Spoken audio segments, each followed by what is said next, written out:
اللہ لطیف بعبادہ، اللہ مہربان ہے بندوں پر، یرزق من یشاء، روزی دیتا ہے جس کو چاہے، وہو القوی العزیز، اور وہ غالب اور عزیز ہے۔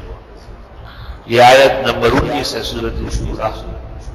یہ مجرب ہے فجر کی نماز کے بعد اسی ہیئت پر بیٹھے رہے اور 70 مرتبہ دائیں ہاتھ کے پوروں سے پڑھے، اللہ لطیف بعبادہ یرزق من یشاء وہو القوی العزیز۔ کبھی بھی رزق کی تنگی اللہ نہیں دکھایا، ہمیشہ رزق کے وسعت ہے۔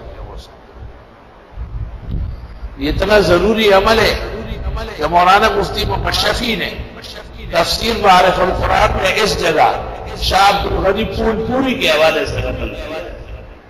شاہ عبد الغنی پھول پوری بہت بڑے مدرس تھے، مولانا اشرف علی کے بڑے خلیفہ تھے۔ دیوبند میں استاذ کی ضرورت تھی، مولانا اشرف علی نے کہا اگر دیوبند نے مجھ سے کہا تو عبد الغنی کو بھیجو، دیوبند میں پڑھانے کا آہر ہے۔ شاہ عبد الغنی پھول پوری